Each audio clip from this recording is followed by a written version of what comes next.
네.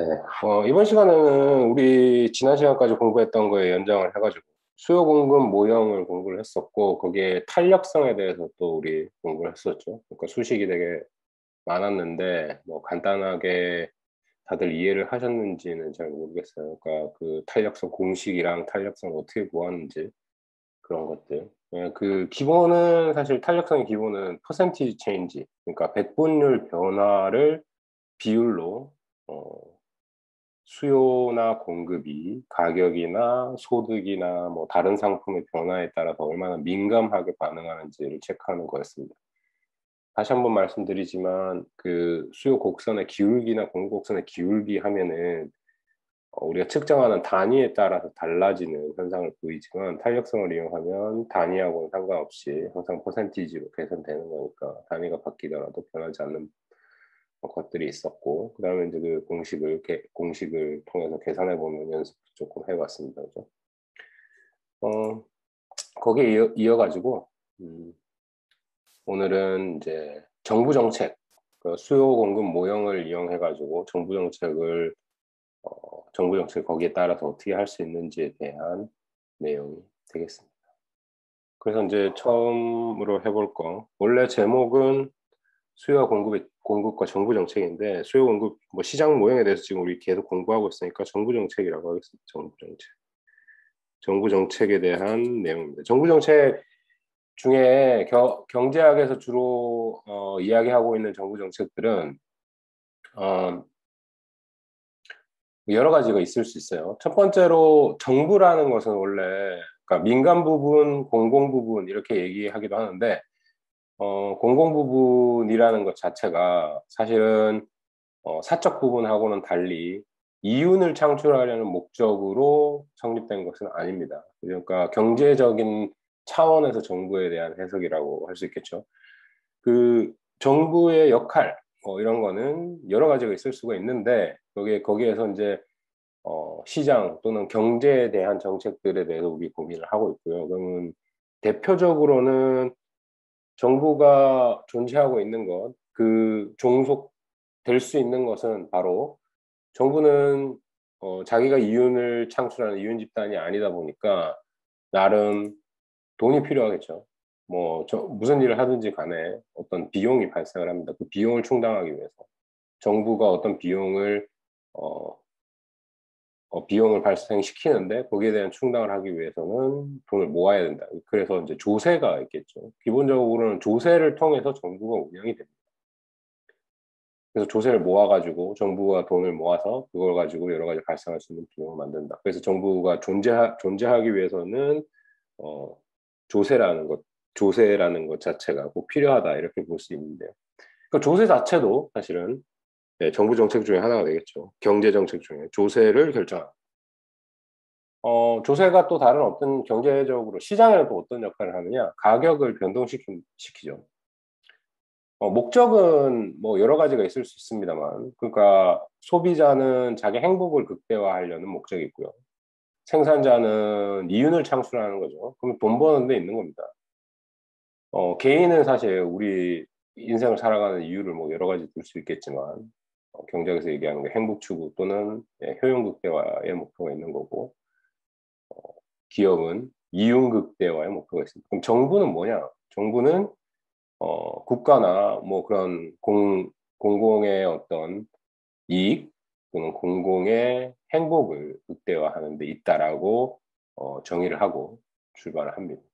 근데 그 행복을 높여주기 위해서 우리가 이제까지 알아왔던 거 시장이 가장 효율적이다라고 하는 시장 자체가 완전 경쟁적인 경우에 시장 실패가 없는 경우에 시장에서 개별적으로 민간에서 결정되는 균형이 가장 효율적이고 합리적이다 이렇게 판단을 하는데 만약에 시장 실패라는 게 발생하면 시장이 제대로 작동하지 못하는 경우에 뭔가에 도움이 필요하다. 그거를 조세를 통해서 좀 구분해 보자 라는 측면의 어, 접근법이 되겠습니다.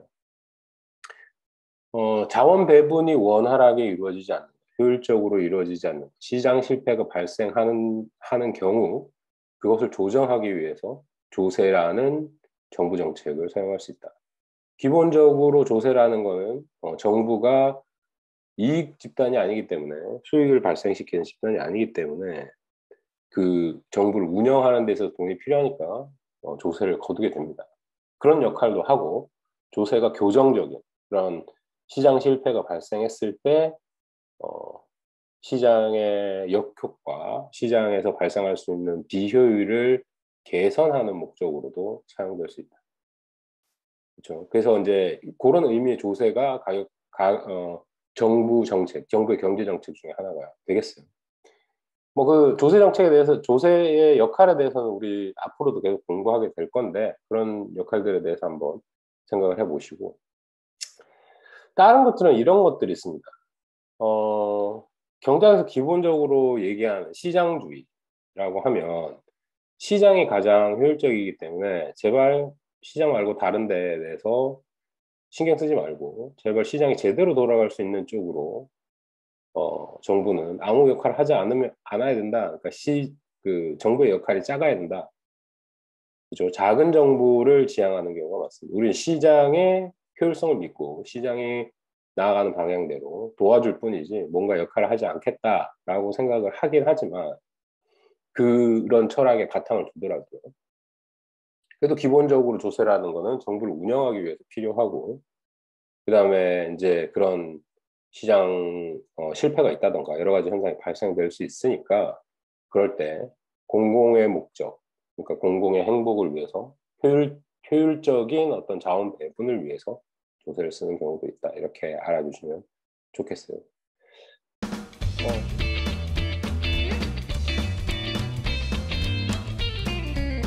또 다른 뭐 그 정부 정책, 정부 경제 정책 중에 하나는 가격 통제라는 것이 있습니다. 가격 통제. 가격 통제라는 건 뭔가요? 가격 통제는 뭐 우리 최근의 예로는 마스크가 있을 수 있습니다. 마스크 가격이 미치도록, 그러니까 올라가고 급등하고 공급이 제대로 안 되고 이랬을 때 정부가 어떤 역할을 했죠? 가격을 통제했죠. 그 가격 이상으로는 사재기 해가지고 팔아먹거나 수익을 남기는 거는 공공의 손에 돈 되지 않는다. 그래가지고 정부가 공급하는 방향으로 나갔습니다. 그러니까 정부가 그것을 사고 공급을 관리하는 거죠. 이렇게 직접적으로 가격에 대한 시장의 어떤 균형 중에 한 가지인 가격에 대해서 개입하는 걸 가격 통제라고 합니다. 그러면은 최고 가격을 설정하는 경우도 있고 최저 가격을 설정하는 것도 있겠죠. 그래서 뭐 최고 가격 결정한 거는 이 이상 못 받게 하는 거, 뭐 마스크 같은 경우가 있을 거고, 그러다가 이제 정부가 물량을 구해가지고 공급하기 시작했고, 그게 안정되고 나서 민간으로 돌리는 상황을 우리 경험했습니다. 그런 어떤 정책들, 가격을 직접적으로 통제하는 정책들을 쓰기도 한다. 주로 이제 소비자나 공급자에게 불합리한 상황이다. 그다음에 공공선에 도움이 되지 않는다라고 판단되는 경우에 정부가 이런 결정을 하게 되는 거죠. 그래서 가격 통제라는 다른 정책이 하나 있습니다.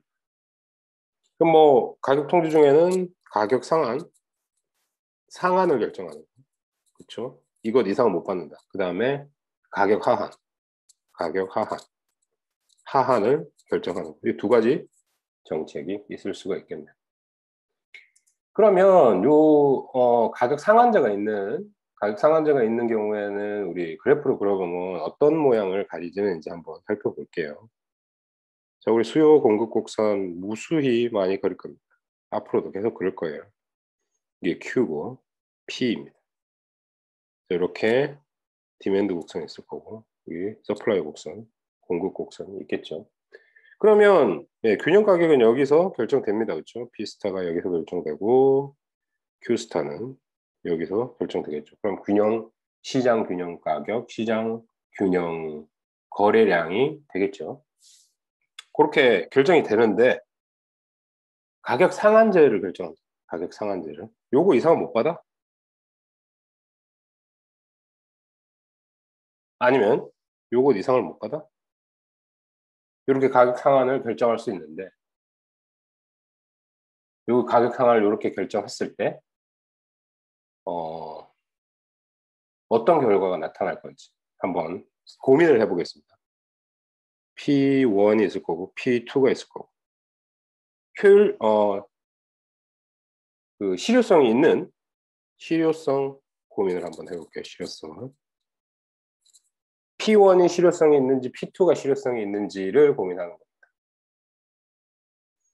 자, 가격 상한제가 균형 가격보다 높았을 때는 어떻게 될 것이고 가격 상한제가 균형 가격보다 낮았을 때는 어떤 상황일까를 고민해 보는 거죠. 자, 만약에 정부가 균형 가격이 비슷한데도 불구하고 그렇죠? P1 그러니까 가격 상한이 P스타보다 큰 경우랑 P1, P2 네, 가격 상한이 균형 가격보다 낮은 경우 두 가지 경우를 고민해 봅니다.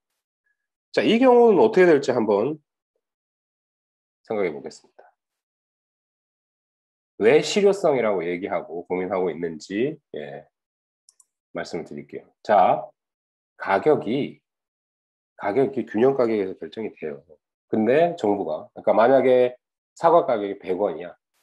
근데 정부가 사과는 110원 이상으로 거래될 수 없어. 이렇게 얘기하는 거죠. 그 경우 어떤 일이 벌어질까요? 시장에서 거래되는 가격이 상한에서 정한 가격보다 높습니다. 그러니까 요거 이상 못 받아라고 얘기하는 거죠. 요거 이상 못 받아라고 얘기하는 P1에서 P1 이상 못 받아 이렇게 얘기했을 때 무슨 일이 일어날까? 자, 원래 균형은 여기 있었어요. 그리고 정부가 아무리 뭐 110원, 200원, 300원, 400원, 500원, 600원 이렇게 가격 상한을 그 이상 못 받는다라는 최고 가격을 균형 가격보다 높게 설정했을 때는 시장 균형에 아무런 영향을 주지 않습니다. 무슨 말인지 이해되시나요? 왜요? 만약에 가격이 이렇게 올라가는 경우에는 시장에서 수요와 공급에 의해서 어떻게 되겠죠? 일시적으로 가격이 이렇게 올라갔다고 치더라도 이것만큼의 뭐가 생깁니까? 가격이 높으니까 팔려고 하는 사람들은 더 많은 양을 팔려고 할 거고 가격이 높으니까 작은 양을 수요하려고 할 겁니다. 소비하려고 할 겁니다. 그 차이가 뭐죠? 공급 과잉 또는 초과 공급이 발생합니다.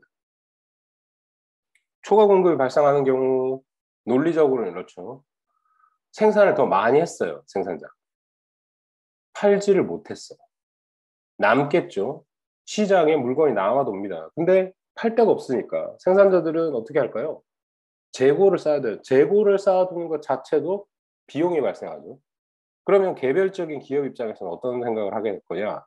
아, 내 거 이거 남아도는데 조금이라도 가격을 낮춰가지고 내 거는 팔아먹어야지 하는 생각이 들 겁니다. 그럼 가격을 점점 낮춰서 오퍼를 하게 되고 그 오퍼를 그 받아줄 만한 그러니까 수요자들은 계속 증가를 하겠죠. 가격이 감소함에 따라서 수요량은 이렇게 증가하는 추세에 있을 겁니다. 그런데 균형이 결정되기 전까지는 공급자들이 생각하는 양만큼의 수요는 일어나지 않는다. 그럼 어떻게 하느냐? 결국은 이렇게 여기 있던 설정된 가격이 순간 올라갔다고 하더라도 시장 균형에서 맞춰질 거다라는 거죠. 수요와 공급의 힘에 의해서. 그럼 이게 실효성이 있습니까? 실효성이 없죠. 실효성이 없습니다. 근데 자, 이 경우요. 지금 이제 민간에서 결정된 가격이 높다라는 거죠. 민간에서 결정된 가격이 높다. 그런데 이 균형이라고 생각되는 이 지점이 일시적으로 공급이 부족하고 일시적으로 수요가 갑자기 올라서 이 가격이 결정된 거예요. 그러니까 이 일반적으로 시장에서 결정된 P스타라는 가격, 두 번째 예에서 생각을 해보자면 P스타라는 것 자체가 일시적으로 공급이 감소했거나 수요가 증가해가지고 가격이 크게 뛴 거예요. 근데 이게 바람직하지 못한 상황이다라고 정부가 판단을 하는 거예요. 물론 판단이 들어갑니다. 그렇죠? 가치 판단이 들어가요. 그 경우에 여기에 있는 것만큼 가격 상한을 정했다는 거죠.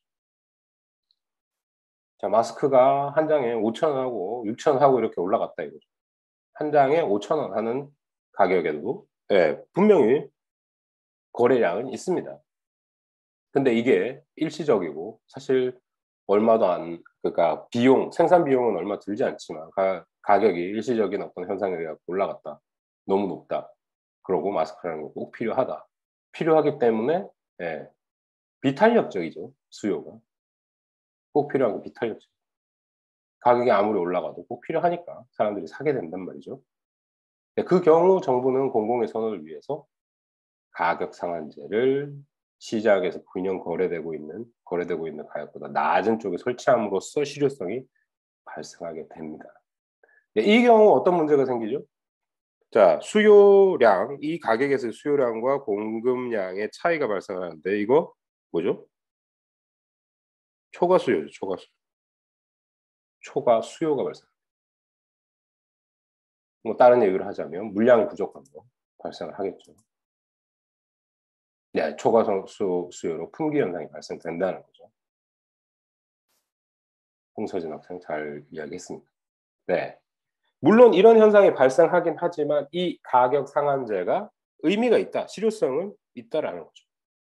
어떤 의미의 어떤 이제 목적을 가지고 어떤 가치 판단을 가지고 정부가 이런 정책을 편다라는 겁니다. 다른 경우 가격 상한제가 균형 가격보다 높은 경우는 아무 의미가 없다라는 거죠. 이 정책의 의미가 사라지게 됩니다. 이해되시죠? 요거 가격 상한제, 가격 하한제 똑같은 논리니까 가격 하한제는 그 반대겠죠. 가격 하한제는 완전히 반대로 생각할 수 있게 됩니다.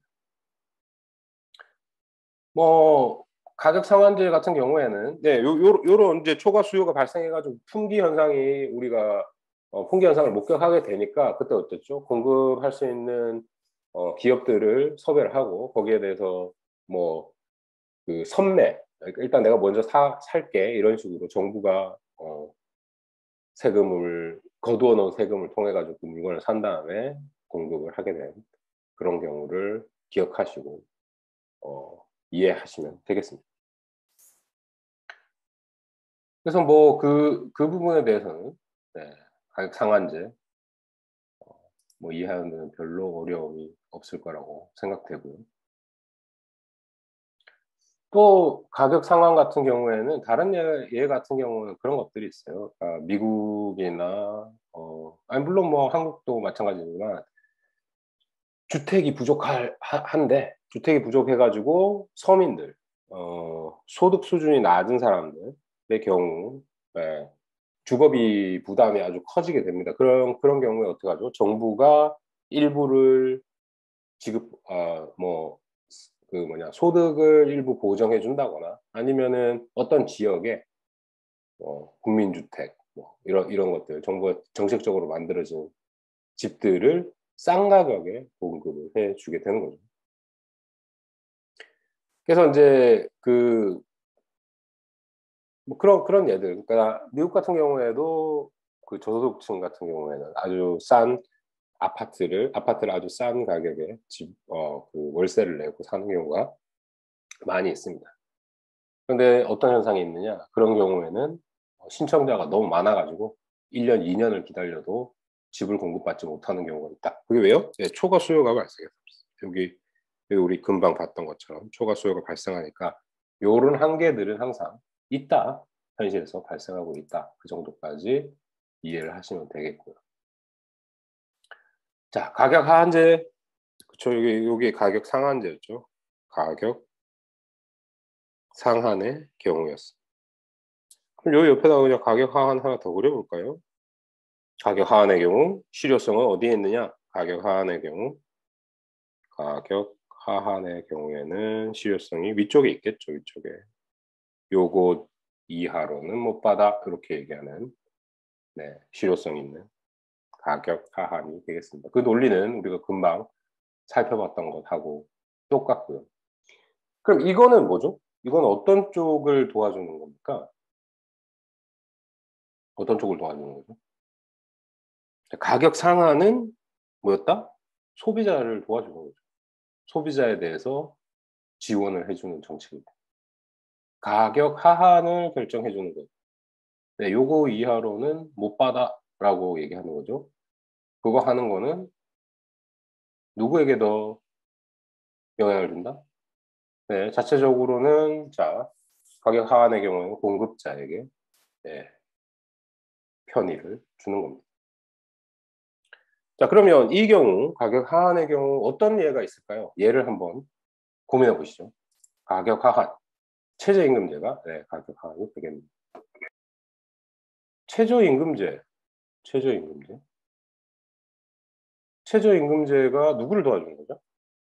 노동을 공급하는 사람을 도와주는 거죠.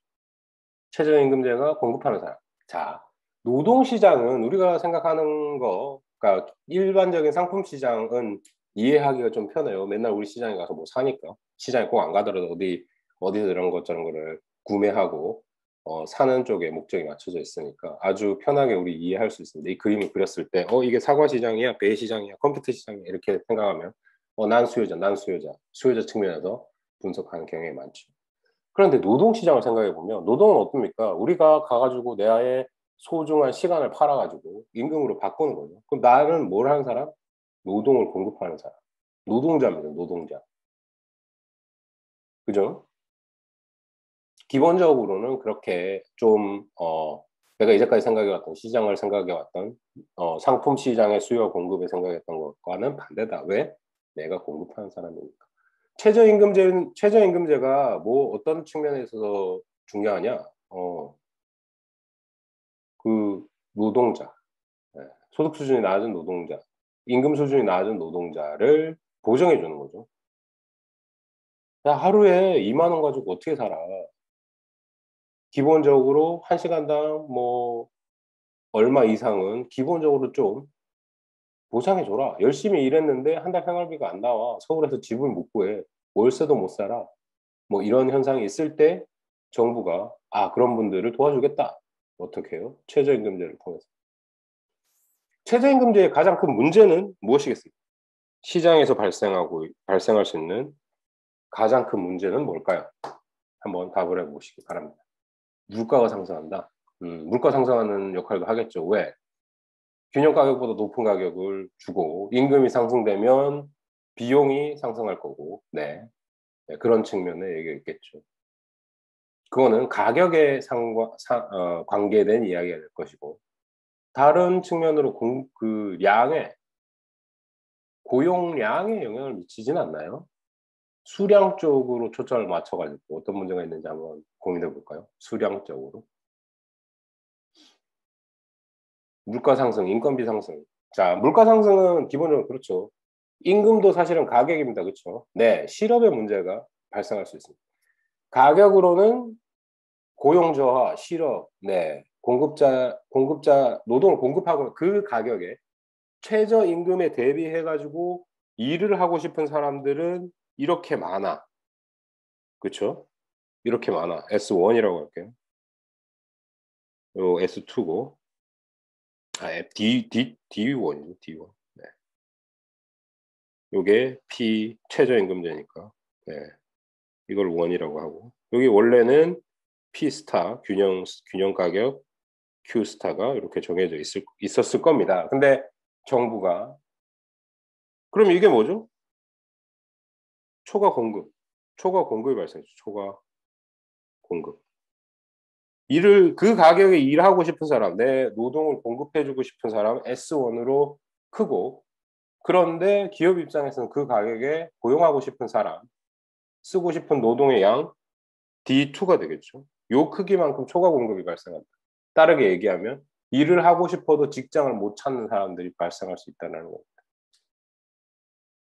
그렇죠. 이걸 어떻게 할당하느냐라는 문제. 가격 상승의 문제는 아까도 말씀드렸지만 네, 임금도 가격 중에 하나고, 임금이 상승을 하면 기업에서 생산하는 데 드는 비용이 증가를 하게 되고, 그 비용이 증가했다면 그것도 결국 상품 가격의 상승으로 나타나겠죠. 인플레이션이라고 하는 것, 물가 상승, 인플레이션이죠. 물가 상승, 인플레이션이라고 칭하는데, 인플레이션이라고 하는 것, 평균적인 모든 상품들의 가격이 증가하는 현상을 인플레이션이라고 합니다. 네, 당연히 실행하지 않던 최저임금제를 갑자기 실행을 한다면 물가 상승의 압력이 발생할 수 있고, 이건 가격적인 측면, 양적인 측면에 실업이 발생하게 된다. 내가 그 가격에 일을 하고 싶지만, 그러면 가격 낮춰가지고 그 초과 공급 상태에 있는 각각 개별 노동자들은 어떤 생각이 들까요? 내가 그 가격은 좋은데 임금은 좋은데 실업의 문제가 발생을 한다. 내가 직장을 구할 수가 없다. 어떤 사람, 직장을 구한 사람들한테는 아주 어 좋은 정책이겠지만 직장을 못 구하는 경우에는 네 임금이 사라지게 되는 현상이 벌어지니까 그런 공평성의 문제가 또 발생할 수 있다라는 거를 지적합니다.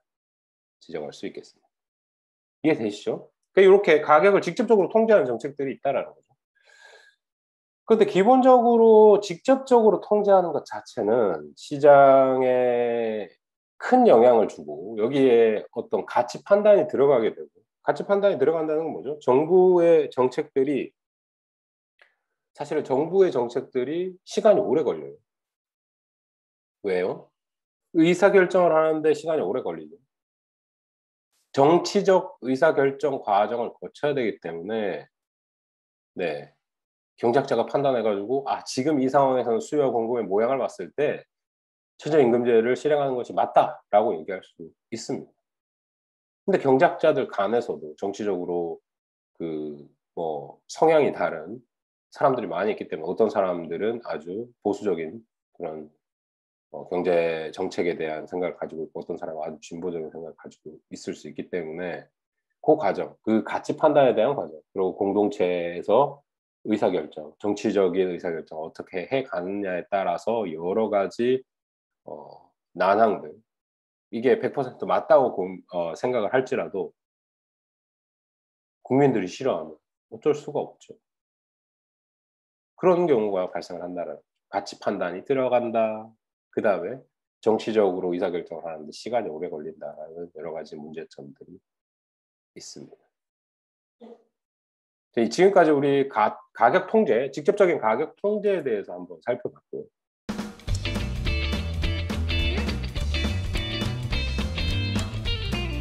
조세입니다, 조세. 조세에 대해서 한번 살펴볼 거예요. 자, 조세에서 가장 중요하게 우리가 판단해야 되는 게 뭐가 있느냐? 인시던스라고 하는데요. 인시던스. 귀착입니다.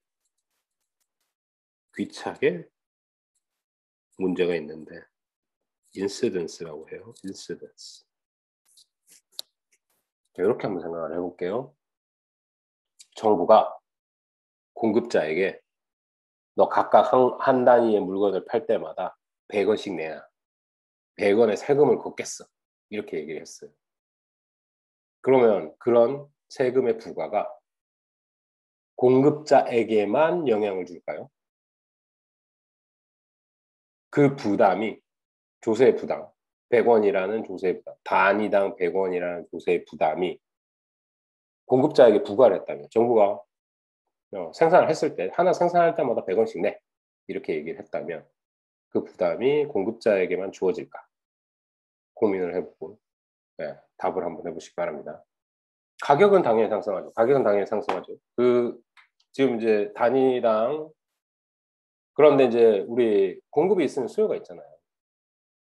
공급자에게 세금을 부과했을 때 그 부담, 세금에 대한 부담이 공급자에게만 속할까? 여기 귀착이라고 했죠. 공급자에게 그 부담이 공급자에게만 그 부담이 갈까? 가격 상승은 당연히 지금 공급자에게 세금을 부과했다고 치면 어떻게 됐죠? 공급 곡선이 어느 쪽으로 이동할까요? 공급 곡선이 어느 쪽으로 이동합니까? 왼쪽. 그쵸. 왼쪽으로 이동하죠. 공급이 감소하게 되겠죠. 그래서 만약에 한 단위당 100 원씩 증가했다 그러면은 수직거리로는 100 원의 차이가 나는 공급 곡선의 좌측 이동이 일어날 겁니다. 공급이 감소하는 현상이 공급이 감소하면 무조건 가격은 상승하고 거래량은 감소하겠죠. 가격 상승, 거래량 감소. 이해되시죠? 이거 머리로 잘 안 되면은 머리로 되기 전에 잘 된다고 하더라도 그려보는 거 상당히 중요합니다. 계속 보셨으면 좋겠어요. 근데 이 경우 공급자에게만 이 세금의 부담이 전해지느냐를 묻고 있습니다. 자, 1번, 2번, 3번 하겠습니다. 1번 공급자에게만, 2번 수요자에게만, 3번 둘 다. 자, 인보경합성 왜 3번이죠? 그 공급자에게 세금이 많이 부담되게 되면은 네.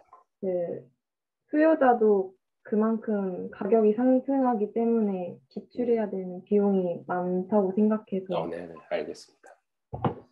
자, 뭐 그림을 그려보면 이런 식으로 그릴 수가 있겠죠. 공급이 있을 거고, 수요가 있을 거고, 그렇죠? 이게 100원씩 더 부담했다. 그러면 제가 아까 말했던 수직거리 100원이라는 거, 요거 평행 이동을 하게 돼요. 평행 이동이. 요 수직거리가 100원만큼이 이동이 된 게 될 겁니다. 그렇죠? 자, 그래서 균형점이 여기서 이 지로에서 이 원으로 바뀌게 된다. 이 원으로 바뀌게 되면 가격은 상승하고 균형 거래량은 감소하게 될 거다. 여기까지는 우리 수요 공급 모형에서 다 알고 있는 내용이고요. 그런데 요거를 어떻게 생각을 할 수 있느냐? 이걸 나눠볼 수 있다라는 거죠. 어떻게 나눠볼 수 있느냐? 여기 원래 균형 가격이 여기 있었습니다. 그렇죠? 비스타가 여기 있었어요. 그리고 새로운 가격이 P1에서 결정이 됐습니다. P1에서 결정된 거, 가격 상승이 내가 공급자한테 100원을 부담했더니 내가 수요자가 그대로 100원만큼 다 지불한 게 아니에요. 무슨 말인지 이해되시죠? 균형에서 100원이 상승한 게 아니야. 균형에서 100원이 상승한 게 아닙니다. 여기 거래량도 줄고, 그러면 실질적으로 세금 100원을 빼놓고 요 거리가 100이죠. 실질적으로 100원의 크기를 나눠보면 요 위에 부분, 요 아래 부분, 네, 그 세금의 부담이 각각에게 귀착되는 과정을 그림으로 나타낸다. 이렇게 보여줄 수 있겠다. 어떻게 해요? 이 위에 부분 디맨드 곡선, 원래 균형에서 디맨드 곡선 아래쪽에 있는 부분은 소비자, 요 밑에 있는 부분은 생산자의 부담으로 귀착된다라고 생각할 수 있습니다. 요거 다시 논리적으로 설명하는 방법, 증명하는 방법에 대해서는 조금 이따가 고민을 하게 될 텐데, 생각을 하게 될 텐데, 가격을 100원을 조세를 부과했을 때 공급자한테 부과하든 소비자한테 부과하든 간에 둘 다 세금에 어떤 영향을 받게 된다. 세금에 대한 부담이 판매자에게 또는 구매자에게만 순수하게 그러니까 한 방향으로 부과되는 건 아니다. 귀착되는 건 아니다. 조세 귀착이라는 내용의 제목이 그냥 말해주고 있는 거죠. 조세를 부과하면 그게 편의상 정부가 세금을 쉽게 거두려고 생산자한테 부과하는 경우가 되게 많은데 생산자에게 하나의 상품 생산했을 때 얼마의 세금을 내라고 했다고 하더라도 그게 생산자만 지불하는 게 아니다. 시장에서 가격이 상승하는 효과를 가져오고 그 효과를 통해서 뭐 거래량도 줄어들고 그리고 그 전체적인 나타났던 결과에 의해서 그 조세 부담이 생산자와 소비자에게 각각 귀착되는 현상을 보인다. 그래서 이제 귀착이라고 표현을 하고 거기에 대해서 우리가 한번 생각해보고 있는 시점이죠. 자, 그 공급자에게는 만약에 이제 소비자에게다 조세를 부과했다. 그럼 어떻게 될까요? 수요 곡선이 움직이겠죠. 수요 곡선이 왼쪽으로 움직이게 될 겁니다. 그럼 균형 가격이 하락되고 거래량이 감소하는 현상을 보일 건데 이 균형 가격 하락한 거. 자, 여기 조금 이제 뭐 오해할 수 있는 오해의 소지가 생길 수 있는 경우가 발생을 할 겁니다. Q, P, D, S. 만약에 하나의 물건을 살 때마다 세일즈 텍스, 뭐 한국에 세일즈 텍스가 없어요. 근데 미국이나 다른 나라에 세일즈 텍스가 있는 경우가 있죠. 그러면은 내가 어떤 물건을 사고 나서 거기 추가적으로 어떤 돈을 지불하는 겁니다. 뭐 10%. 그러니까 내가 1,000원의 물건을 사면 세금으로 1,100원을 내는 거죠. 100원만큼의 10%만큼의 돈을 지불하는 경우가 있는데 그 세일즈 텍스가 있는 국가가 있어요. 그런 경우에는 돈이 그러니까 세금이 부과되니까 추가적으로 세금이 부과되니까 수요가 줄어들게 될 거예요. 이렇게. 그렇죠? 그러면 이제 이 조세 부과만큼 움직였던 이 점하고 원래의 지점하고 이 지로 2원. 그렇죠? 여기서 이제 2원에서 판단해 봤을 때 각각이 부담하는 생각하는 가격 차이가 있다. 그런 식으로 바로 또 해석을 하실 수 있게 되겠습니다.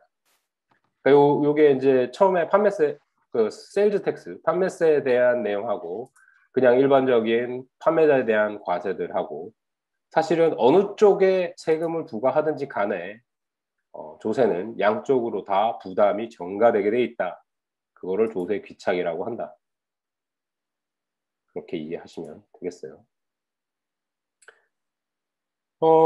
그래서 이제 요 위쪽 그 균형 가격에서 위쪽으로 만나는 이 지점하고 차이는 소비자의 부담이고 요 밑에 있는 부분 생산자의 부담이고 똑같이 그 부담의 부분 똑같습니다. 그게 이제 수요 곡선 밑에 부분, 공급 곡선 윗 부분 이렇게 해석을 하고 이해를 하시면 될 것 같고요.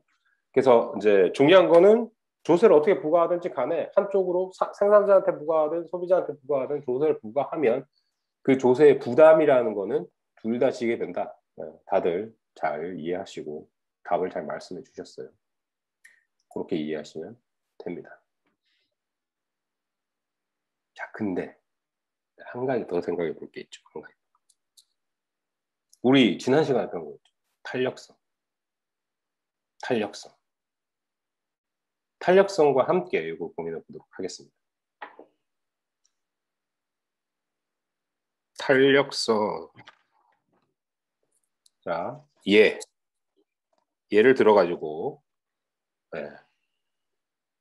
탄력적인 공급과 비탄력적인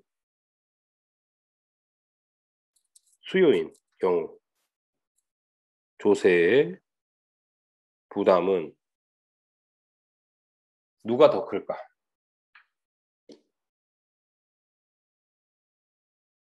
야, 그림 그려보실 분 그려보셔도 되고 직관적으로 판단했을 때 이걸 누가 더 부담이 크겠네? 한번 생각해 보겠습니다. 답해 볼까요? 어려운가요, 아직? 비탄력적인 부분이 부담이 더 크다고? 그러면은 수요 쪽 소비자가 부담이 크다고요? 네, 그렇게 생각한 이유에 대해서 한번 들어보죠. 최인석 학생. 네, 비탄력적인 거는 가격이 변해도 수요가 별로 변하지 않는 거잖아요. 그래서 조세가 부과됐을 때 가격이 올라가는데 애초에 비탄력적이니까 가격에 크게 영향을 안 받기 때문에 저는 비탄력적인 게 조세의 부담이 더 클 거라고 생각합니다. 네. 네, 논리적으로 딱 그게 맞는 답이죠. 그게 맞는 답입니다. 비탄력적이다라는 거는 반응이 무디다라고 해석될 수 있겠죠. 조세를 통해서 가격이 올라갔는데 그 조세에 올라간 가격에 비해서 반응이 무딘 거예요. 원래로라면 가격이 올라갔다 그러면은 수요량을 확 줄여야겠죠. 근데 비탄력적인 경우에 수요량이 크게 줄어들지 않는다라는 겁니다. 그러면 가격 부담을 더 지겠다라는 마음이 있는 거예요. 그렇죠? 상대적인 거니까. 공급은 탄력적인 반면에 수요가 비탄력적이다. 비탄력적인 쪽에서 조세 부담을 더 많이 가지고 간다로 직관적으로는 그렇게 해석을 하면 되겠습니다. 그러니까 최인석 학생이 설명해 준 그 논리로 딱 설명이 되는 거고요. 그럼 이거를 그려본다면 그림으로 나타내 본다면 이런 거죠. 탄력적인 공급이다. 이거 뭡니까? 탄력적인 공급이라는 건 뭐죠? 탄력적이면 탄력적일수록 곡선이 더 평평하죠. 그렇죠? 네, 공급 곡선이 이렇게 평평할 거. 거기에 비해서 수요 곡선은 이렇게 가파를 거예요. 이해되시죠? 네, 가격 변화에 비해 가지고 가격 변화에 비해서 공급량 Q의 변화가 작은 거. 그게 바로 그 기울기가 아주 가파른 곡선을 의미할 거고, 탄력적이라는 거, 네, 가격 변화가 조금 변해도 공급량의 변화가 아주 크다. 이거를 의미하는 거니까, 네, 평평한 곡선입니다. 그게 수요 곡선이랑 공급 곡선이 똑같아요. 공급 곡선이 평평하거나 수요 곡선이 평평해지면 평평해질수록 더 탄력적이다 라고 생각하시면 됩니다. 거기에 이제 한 가지 조금 이제 수학적으로 고민해 봐야 될 거는, 우리가 지금 곡선이라고 얘기하고 직선처럼 그리고 있는데, 지난번에 우리 바라봤던 그 탄력성 공부할 때 직선의 직선인 수요 곡선의 탄력성 공부한 거, 중점에서 1이 되고 오른쪽에 있는 건 비탄력적이고 왼쪽에 있는 건 탄력적이고 이런 거 공부했었죠. 그렇죠. 중점을 기준으로. 그럼 이제 직선이라는 상황이 아주 특수한 경우가 되겠고요. 일반적으로 이제 곡선을 그린다거나 하면 그 수요 곡선이나 공급 곡선이 더 평평해지면 평평해질수록 더 탄력적이다라는 부분만 좀 이해를 하시면 되겠습니다. 직선인 수요 곡선의 경우에는 우리가 어느 점에서 판별을 하고 있느냐에 따라서 탄력성이 달라질 수 있다. 이 부분 한번 또 세심하게 기억해 주시고요. 일반적으로는 평평하면 평평할수록 더 탄력적이다. 이렇게 이해하시면 되겠습니다. 이 경우에 가격을 이렇게 일정량으로 조세가 부과됐다라고 한다면, 그렇죠? 이렇게 된 거죠. 가격 상승이 일어났습니다. 그럼 원래 가격과 비교해 봤을 때 이렇게 나눠 보면 이런 거죠. 네, 밑에 있는 공급자 부분의 부담은 적고 위에 소비자의 부담은 크다. 바로 보이시죠? 바로 보이실 거라고 생각이 됩니다. 잠깐만요. 이거 제 점을 조금 밑에다 찍어가지고, 자, 여기서부터 시작할게요. 요 지점에 있었는데, 그러면은 원래에 있던 점하고 비교를 해봤을 때 수요자, 공급자, 부담 자체의 차이가 아주 크게 나죠. 이게 아주 크게 납니다. 수요자의 부담은 이 크기고 공급자의 부담은 상대적으로 아주 작아요. 그러면 이제 다른 거 응용하는 건 쉽겠죠. 공급이 상대적으로 비탄력인 경우에는 공급자의 부담이 더 커진다. 판매자의 부담이 더 커질 거다. 비탄력적일수록 부담이 크다. 그죠? 그렇게 이해하시면 되겠습니다.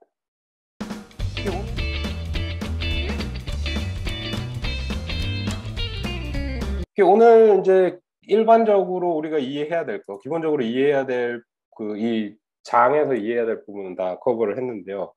우리 정부 정책에 대해서 고민하고 있었습니다. 그렇죠? 정부 경제 정책 뭐가 있다? 크게는 가격 통제하는 거, 상한 하한 결정해가지고 통제하는 거, 그다음에 조세를 부과하는 거.